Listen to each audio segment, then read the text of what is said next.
Game খেলার সময় যদি আপনার ফোন গরম হয়ে যায়, ফ্রেম ড্রপ করে অথবা ফোন ল্যাগ করে, তাহলে গেম খেলার সেই আসল ফিলটা পাওয়া যায় না, তাই না?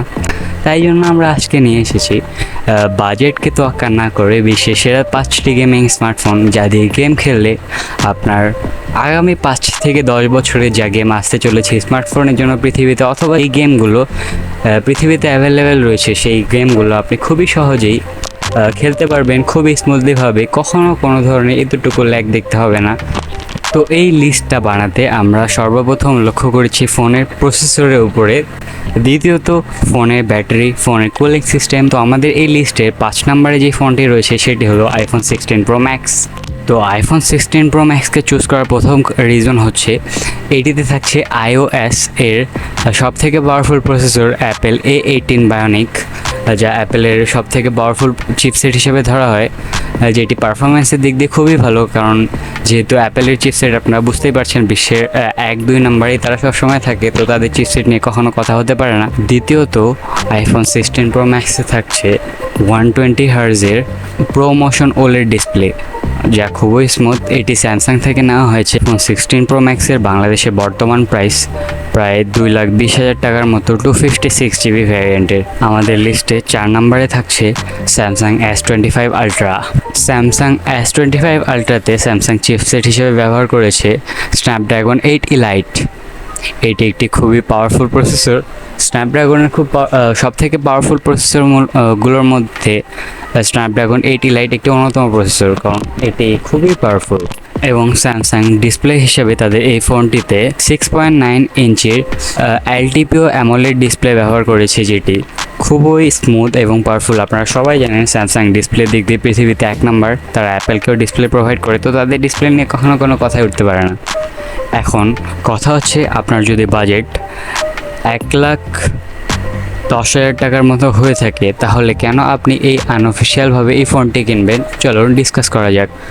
তো এটি কেনার প্রধান রিজন হতে পারে যে গেমিং ছাড়াও এটি প্রোডাক্টিভিটির জন্য একটি বেস্ট দারুণ ফোন, এবং বড় স্ক্রিন ও হাই স্পেসিফিকেশনের দিক দিয়ে এটি স্মার্টফোনের দুনিয়ায় অ্যান্ড্রয়েড ফোন হিসেবে বিশ্বে 1 নম্বর। এবং এটিকে কেন কিনবেন না? এটিকে না কেনার অনেকগুলো রিজন থাকতে পারে, তার মধ্যে 2টা রিজন হলো কোনো গেমিং ট্রিগার বা ফ্যান ফিচার নেই, এটি একটি, এবং দ্বিতীয়ত এটি খুব দামি, লম্বা গেমিং করলে গরম হয়ে যায়, এটি একটি সমস্যা। এটির বাংলাদেশে 256 জিবি আনঅফিসিয়াল প্রাইস 1,10,000 টাকার আশেপাশে। আমাদের লিস্টে 3 নম্বরে যে ফোনটি রয়েছে সেটি হলো iQOO 13। তো আপনারা অনেকেই বলবেন iQOO একটি নন ব্র্যান্ডেড ফোন, কিন্তু অবশ্যই না। iQOO একটি ভিভো ব্র্যান্ডেড ফোন, এবং বর্তমানে তারা খুবই অগ্রগতি করছে। খুব অল্প প্রাইজেই তারা অনেক কিছু দিচ্ছে, যেমন 72,000 টাকায় তারা স্ন্যাপড্রাগন 8 ইলাইট দিচ্ছে iQOO 13 ফোনটিতে। iQOO কেনার আরেকটি মেইন রিজন হতে পারে যে iQOOতে ভ্যাকুয়াম চেম্বার আছে, অর্থাৎ আমরা যখন ফোন ইউজ করি বা গেম খেলি তখন ফোন যখন গরম হয়ে যায়, তো গরম হওয়াটা এই ভ্যাকুয়াম চেম্বারের মাধ্যমে ফ্যান দিয়ে খুব সহজেই বের হয়ে যায়, তো পারফরমেন্স অনেকটাই বেড়ে যায়।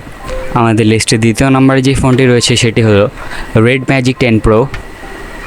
ও ইয়ে বেবে, রেড ম্যাজিক 10 প্রো ফোনটিতেও আবার একই চিপসেট ইউজ করা হয়েছে স্ন্যাপড্রাগন 8 ইলাইট, এবং 144 হার্জের AMOLED plus RGB display use করা হয়েছে।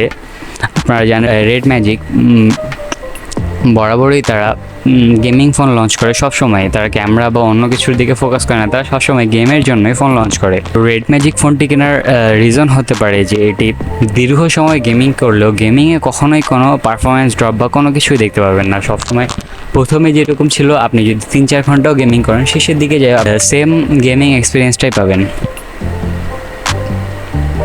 বাংলাদেশে রেড ম্যাজিক 10 প্রো এর দাম আনুমানিক প্রায় 1,10,000 টাকার আশেপাশে 256 জিবি ভ্যারিয়েন্ট। তো আমাদের লিস্টে প্রথম যে ফোনটিকে আমরা রেখেছি সেটি হলো ROG Phone 9 Pro।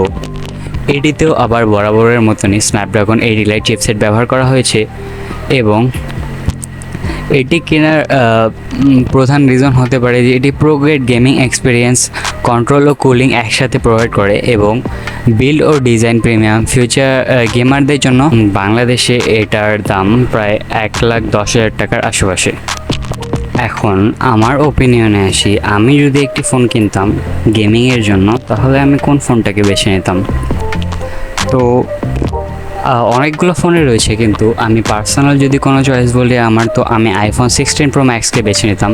এর অনেকগুলোই রিজন আছে, তার মধ্যে একটি প্রধান রিজন হলো অ্যাপেল তাদের সফটওয়্যার, হার্ডওয়্যার এবং সব কিছুতেই তাদের নিজস্ব জিনিসপাতি ব্যবহারের চেষ্টা করে, যাতে ইউজাররা সব থেকে ভালো এক্সপিরিয়েন্সটা পায়। তো আমার পার্সোনাল যদি ওপিনিয়নের কথা বলি, আপনার যদি বাজেট প্রায় 2 লাখ টাকার কাছাকাছি হয়, তো তাহলে আপনি আইফোন 16 প্রো ম্যাক্সই কিনতে পারেন। তো টাটা।